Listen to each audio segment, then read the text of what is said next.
ലോകത്തിലെ ഏറ്റവും സമ്പന്നമായ സ്ഥലം ഏതാണെന്ന് നിങ്ങൾക്കറിയാമോ? ഒരു ബിസിനസ് മീറ്റിംഗിന്റെ ഇടയ്ക്ക് ഡയറക്ടേഴ്സിൽ ഒരാൾ അവിടെ കൂടിയിരിക്കുന്നവരോട് ചോദിച്ച ചോദ്യമാണിത്.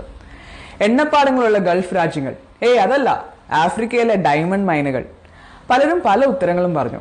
എന്നാൽ ആ ഡയറക്ടറുടെ മറുപടി എല്ലാവർക്കും പുതിയൊരു ഉൾക്കാഴ്ചയാണ് നൽകിയത്. ഇതൊന്നുമല്ല ലോകത്തിലെ ഏറ്റവും സമ്പന്നമായ ഭൂമി, അത് സെമിത്തേരിയാണ്. സെമിത്തേരിയോ? അതെങ്ങനെ?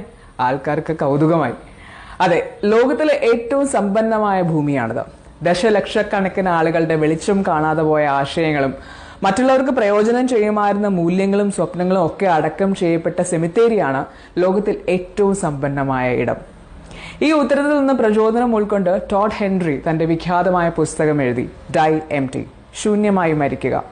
ആ പുസ്തകത്തിലെ ഏറ്റവും മനോഹരമായ വരികൾ ഇവയാണ്: സെമിത്തേരിയിലേക്ക് യാത്രയാകുന്നതിന് മുമ്പ് നിങ്ങളുടെ ഉള്ളിലുള്ള നന്മകളെല്ലാം ലോകത്തിനായി കാഴ്ച വെച്ചിട്ട് പോകുക.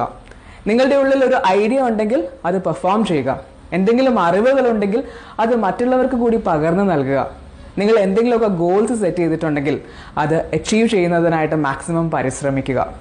സ്നേഹവും നന്മയും കരുതലും ഒക്കെ ഉള്ളിൽ ഒളിപ്പിക്കാനുള്ളതല്ല, അത് എല്ലാവർക്കുമായിട്ട് പകർന്നു നൽകാനുള്ളതാണ്.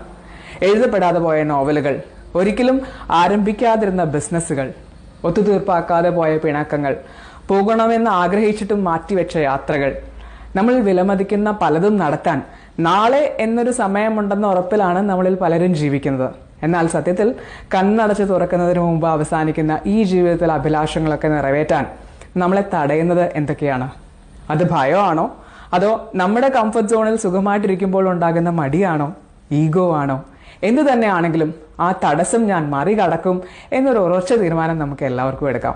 ഇനി നമ്മൾ പരിശ്രമിച്ചിട്ടും ഒന്ന് തോറ്റുപോയി, അല്ലെങ്കിൽ കുറച്ചുവട്ടം തോറ്റു എന്നതുകൊണ്ട് നമ്മൾ ഒരു തോൽവിയാണ് എന്നതിന് അർത്ഥമില്ല, അല്ലേ?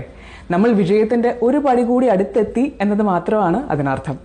അതുകൊണ്ട് ഒട്ടും മടിച്ചു നിൽക്കാതെ ഉള്ളിൽ ഉറങ്ങിക്കിടക്കുന്ന നിധികളെല്ലാം നമുക്ക് പൊടി തട്ടിയെടുക്കാം. ജീവിതത്തിലെ ഓരോ ദിവസവും ആസ്വദിച്ച് സധൈര്യമായിട്ട് മുന്നോട്ട് പോകാം. ഉള്ളിലെ സ്വപ്നങ്ങൾ എന്തു തന്നെയാണെങ്കിലും അത് നിറവേറ്റാതെ ഞാൻ പിന്മാറില്ല എന്ന് തന്നോട് തന്നെ ഒരു ശപഥമെടുക്കാം. ടോഡ് ഹെൻറി പറയുന്നത് പോലെ, the world will not change by what we want to create. It will only be changed by what we have already created.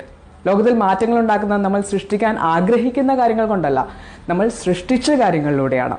So let us strive for the change we wish to see in the world, and let us walk towards our dreams each passing day. Thank you.